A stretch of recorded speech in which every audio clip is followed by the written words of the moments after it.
pen and fill the paper with the message that it wants to send. So I am continuing my conversation with author Cecilia Aragon. She's the author of 3 books, one of which is Flying Free, My Victory Over Fear to Become the First Latina Pilot on the U.S. Aerobatic Team. And we had a great conversation to begin with, and you talked about how you were writing fan fiction as a child, didn't even realize what it was, but how did you start writing, and how did you develop your craft? I actually wrote my first story at age 4. I wrote and illustrated it in pencil on construction paper. Even before I wrote fan fiction, I was just making up stories in my head. I guess I've always been a storyteller. And so I would write them down, and it never really occurred to me that it was something I could do professionally, because, you know, I read stories and I wrote them. And as I said, I didn't get much encouragement from teachers in my school.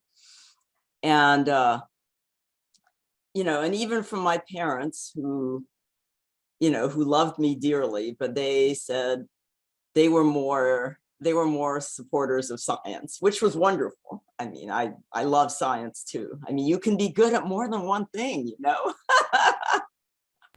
Apparently you can. Thank you for showing us that. But writing was something I always wanted to do. And as a child, I dreamed of being, at some point, I dreamed of being a professional writer, but I thought it was not something I would ever be able to do. Just like so many of my other dreams, like flying or being an astronaut.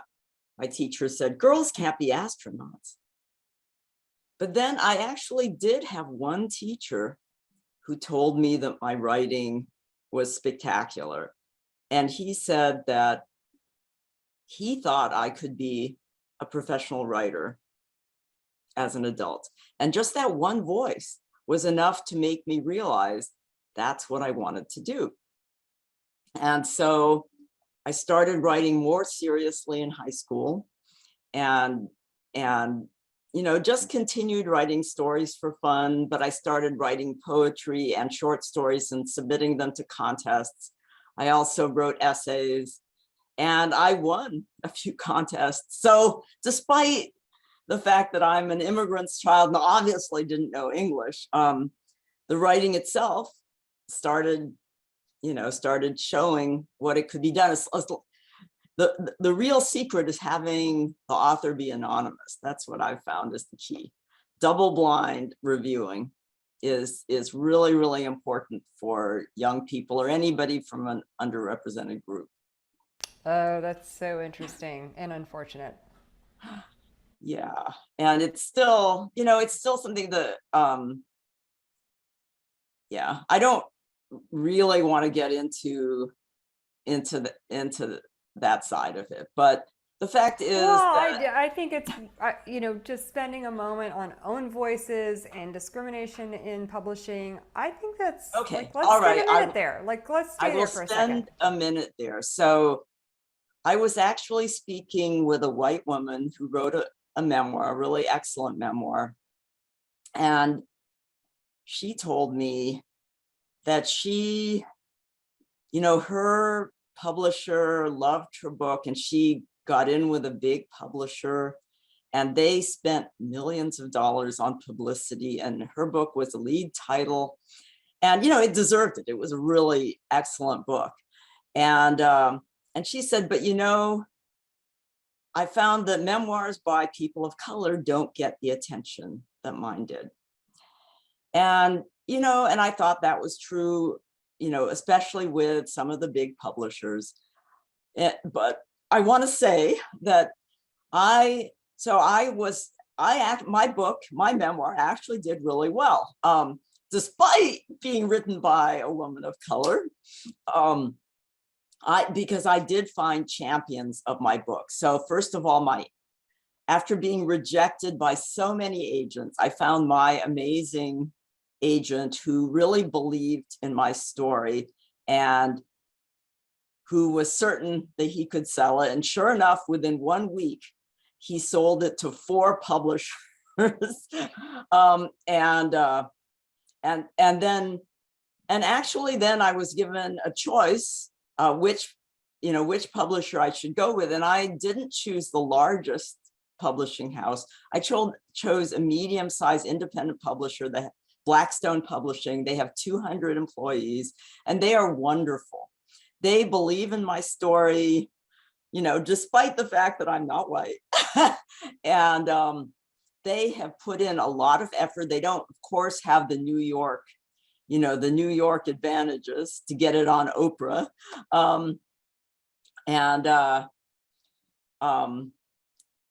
So despite the fact that there have not been a lot of, Hispanic authors on Oprah, it's kind of interesting, but my book's actually done really well. My publisher is really happy with how my book has done. They loved how it did in hardcover, so they brought it out in paperback. So it's now affordable. And now I found the many book clubs. I'm still getting requests from book clubs to read to come present at them, even though it's 2 years after the book has come out. When a lot of people say, oh, that book, books are kind of old after 2 years. No, my book, the sales are actually accelerating. So, you can do it, right? That's even if so you have great disadvantages, go for it. Great to hear. Yeah, I mean, people say, oh, memoirs never sell unless you're a celebrity. Not a celebrity here. It's really, I guess it's the same story that's echoed in the book. Writing is a lot like learning to fly. It's really, really hard. You have to take a lot of rejection, a lot of people telling you your work isn't good enough, but you have to believe in yourself and believe in your writing and keep trying. Show up every day with a new approach. And I would be happy to share some of the tips that I've gone through my multi-year journey to sell my memoir to where I got to today. Well, we want to hear those for sure. I have a bunch of questions to ask you, but that's one of them. How much of the success is because of your promotion of the book, and how much, talk about that. Yeah. So, well, first of all, I was really lucky to find Blackstone Publishing. I knew when the editor bought my book that she really believed in the book. And I think it's critical that you have advocates. When you're finding an agent, you want to choose an agent that is passionate about your work. Because without that passion will not get communicated out in the tough world of publishing. So by persisting and by going through all those rejections, I was eventually able to find the combination of the agent and the publisher who were going to really believe in my work and help market it. I mean, okay, so Blackstone they did a marketing event just a couple weeks ago for me and another one of their authors. And that's unheard of among the big New York publishers. I mean, they won't even talk to you, so I'm told, after 6 months, unless you're really, a big name. So I love my publisher, and they're actually good at marketing. I mean, I'm a writer, I'm a mathematician, I'm a pilot. I am not a marketing person. That is not my strength. So I wanted to have somebody who could do that for me. And I found that in my publisher. That is wonderful. I am so happy for you. Now, you had a book out, you had this memoir that you were marketing, and then at some point in there, you decided you needed a Master of Fine Arts. Talk about that. That happened before all this. The problem when you're telling a story that's been 20 years in the making is figuring out where to start. That was actually absolutely, yeah. That was one of the hardest parts about writing my memoir was, where do I start? I wrote a novel some years back. I mean, I've been writing novels for a long. I have many novels that I've written, bad novels, of course. I wrote my first novel when I was 19, and I sent it out to publishers. It got rejected. I experienced that. but the most recent incarnation, when I really decided to get serious about writing, I wrote this novel and then I showed it to a friend of mine who's a published best-selling author. And she gave me some really good, honest critique. And, one of the things I remember is she said, well, your characters sigh too much. She said, and they cry and it makes them look weak. And I said, but that's what they really do. And she said, writing is not about recording. You're not telling a story exactly the way somebody else tells it, because, people scratch their face. You want to edit those parts out, you need to learn how to tell a story in a way that is accurate, but is emotionally accurate and not, a recording. And to do that, it's craft, and you need to learn craft. So, I had kind of thought, well, I can do it on my own. I'm a great believer in doing whatever I wanted. And I was thinking, I can always, if people reject my book, I can always self-publish. And as a matter of fact, at one point I did self-publish a book. And what I learned from that is that I still had a lot to learn about the craft of writing. And when you self-publish, very often you don't have a critical eye really telling you how to improve your writing and make it be the best it can possibly be. And I am so glad that I spent the years learning craft. So to do that, so first of all, as you know, I'm a professor. I'm a great believer in formal education. I tell my students, everything I teach you, you could learn on your own from books. It's all out there. But what they have told me is by being in my class and having the experience of the formal education is it enables them to learn what they want to learn much more deeply and more effectively. And it's worth the amount they pay for it. And so I felt if I go to and I am going to get a Master of Fine Arts in creative writing, and specifically writing for children, because I'm not interested in writing literary fiction. I'm interested in writing, art that can touch other people. And, yes, of course, I would love to craft beautiful sentences, but I'm more interested in telling a story that makes people's hearts pound, right? And then a page turner, right? That's what I've always wanted to do. So I went to this wonderful program, Hamline University, which is really one of, I think, the two top universities in creative writing for children. Yours is the other, the Yeah, Vermont. I said this in my most recent interview, is that I feel like Vermont College of Fine Arts is one of two highly recognized and regarded programs in our field. And there's a lot of crossover with faculty too, to be honest, between Hamline and VCFA. So yeah, I want to hear about that experience. Yeah. That's great. All right. So because I wanted to write for young people, I wanted to reach a broad audience of young people, not just literary aficionados. So I went to this program, and it was wonderful because that's where I built the nuts and bolts of craft. I learned that it's important not to have your characters sigh even if they're sad, it gets kind of boring when they sigh 173 times in one book. Trust me, I have all of that in my writing, so I'm just laughing in commiseration.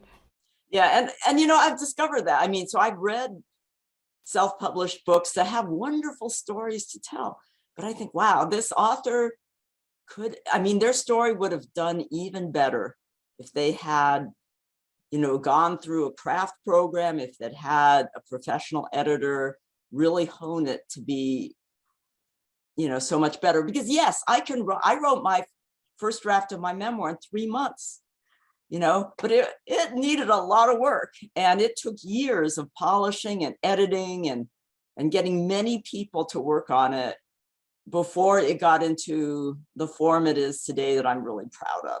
If what you want, it is great to self-publish, and some people do really well at self-publishing. I have good friends who are successful self-publishers who sell hundreds of thousands of books. And, maybe I just didn't have that talent, some people can write something and they don't need to rewrite it. Great. Everybody is different. Everybody takes their own path. But I found that for most people who self-publish, they could have told their wonderful stories even better if they got a little bit more help.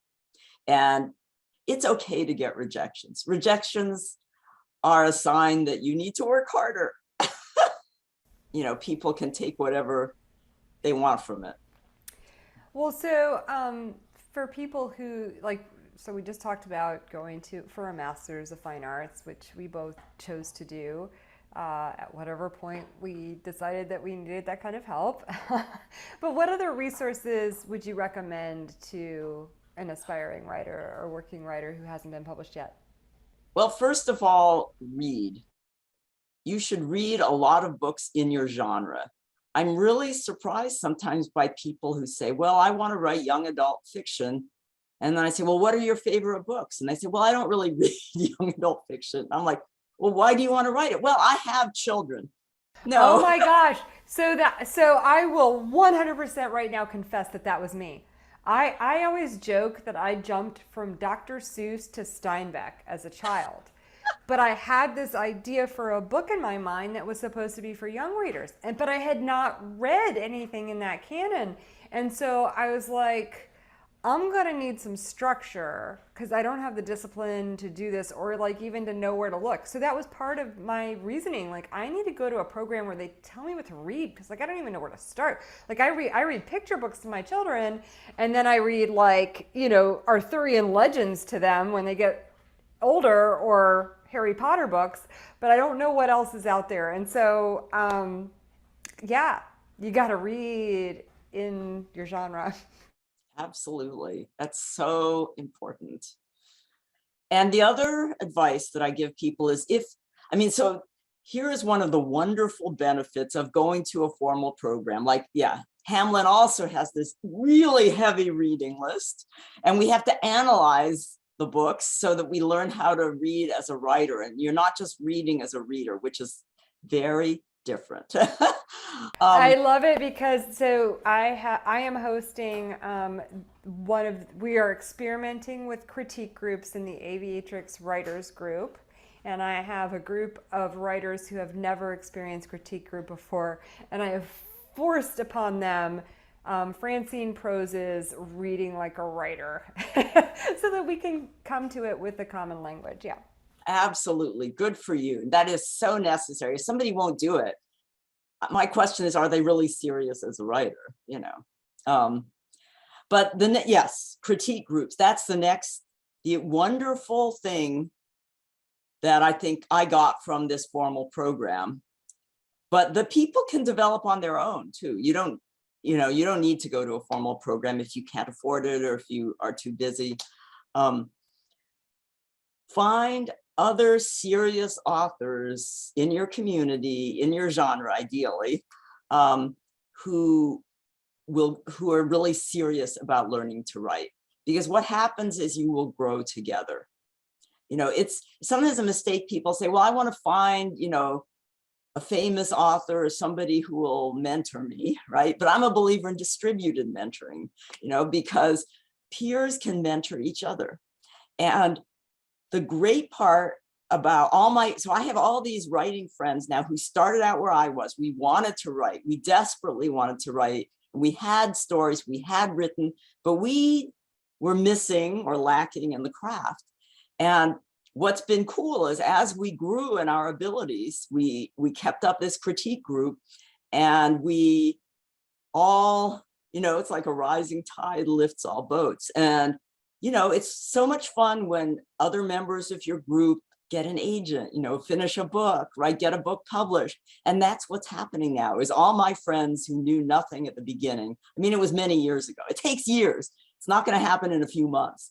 Now they're getting their books published. They're getting critical acclaim. They're winning awards. They're being bestsellers. It is so cool to see people, becoming awesome authors. And that's really true in any field. Okay. I tell my students this as well too. So and I think this happens in business or in academia or they tell you, oh, you should network, network with people who are more advanced than you and, learn to play golf with your boss. And that is just wrong, because what I tell my students is when you go to a conference, spend time with your friends, with the people like you, because, hey, guess what? If you try to go up to a superstar and say, I'm going to suck value out of you, they're not going to like you. What you do is you go to your friends and then your friends talk about your work. And when you become senior in the field, like this is what's happening to me, my grad student colleagues that I was friends with, they're now superstars. They're CEOs of companies, and guess what? Surround yourself with people who are moving in the direction that you want to go. That you say that so well. Bill, that's what I have done for the past year. Yes. I have surrounded myself with people. Some of you are superstars, and thank you for giving me your time. But yeah, surround yourself with people who are moving in the direction that you want to go in. Go together. Absolutely. Wonderful way to phrase it. So is there anything else that you wanted to tell aspiring writers? There's so much advice on how to write. And I think that everybody has a different path.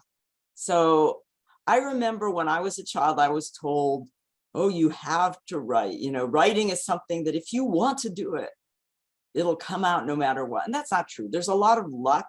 There's a lot of, if you have a friend who runs a big publishing house, hey, guess what? If you're a part of that network, you're going to have advantages that other people don't. But if you have supportive friends, as you said, people who are moving in the direction you want to move in, find a way to love your writing. I stopped writing for a while, even though I wrote pretty continuously, and I kept a journal every day till I was in my 20s. And then I kind of felt, I'll never succeed at this writing thing. I'm just going to let it go. But in my heart, I still believed I was a writer. And what happened to me when I started finding fan fiction is I said, oh, here's a place where there's no bar. I can write anything I want. And so I started writing fan fiction, just publishing it. I didn't have to worry about being literary. I didn't have to worry about, getting a publisher to like my work. And you know what? People loved my stories. I mean, I would get thousands of comments of people who loved my stories. And it was so encouraging. And I found writing for them was so much fun that I just wrote and wrote and wrote. And as I practiced, my writing got better. They say the first million words are the hardest. So just keep writing, but do it in the way that you love. Don't force yourself into a writing discipline. If you feel that you have to discipline yourself to write, I think we all need some discipline, right? Obviously, but it should be something that you love once you do it. So for me with the flying is I told myself I would just go to the airplane every day and I would get in it and start it up. And so with the writing, it's the same way. The way I used to write in my journals, I told myself I would open my journal at least every other day and I would write 2 words. And what I found that by just starting that process, then I would get to enjoy it. And after a while, it got, as I said, it got to the point where I would look forward to writing my next chapter. That is so wonderful. Thank you so much, Cecilia. I love all of that. Well, thank you so much for having me, Liz. This has just been such a fun conversation. I know. And it's I wonderful to talk about flying and about writing. And I really hope that everybody out there who dreams of doing either one just goes out and does it. And, you know, find your own path, whatever it is. And writing is such a joyous procedure. It is so fun and exciting, and it's a lot like flying. Yeah, scary too, right? Scary too. Oh yeah, believe me, especially writing a memoir. Nobody I'm wants sure. to read a memoir, you know. And do I really want to bare my soul and tell these kind of humiliating stories about my childhood that I never told anyone? But the answer is yes, because when you do, you gain strength, you gain wisdom, you have fun. And you know what? The most exciting part about my writing is the way it's touched people unexpectedly. You know, people I never would have thought of, complete strangers to me, write and say, I gave your book to a friend of mine who had cancer, and it helped her. It helped her get through what she was doing. A man wrote to me and became an ardent fan, saying, your story really resonated with me on every level. And this is somebody that I never would have thought would do this, would resonate so strongly with my writing. And that is so wonderful. It makes my day every time somebody reaches out to me, and they do, you know. It comes surprisingly often now. The people tell me one by one how much they love my writing and how much it meant to them, how it improved their lives. And that's really why I'm here, you know. I mean, I want the world to be a tiny bit better when I go than it was when I came. And that makes my life worthwhile in every possible way. So thank you for allowing me to share my dreams with you, Liz. And I want to encourage you and everybody who's listening to this to just keep showing up every day. In a jar to have and to hold, to save for later, you cannot trust it to come again, to wait for you to find a pen and fill the paper with the message that it wants.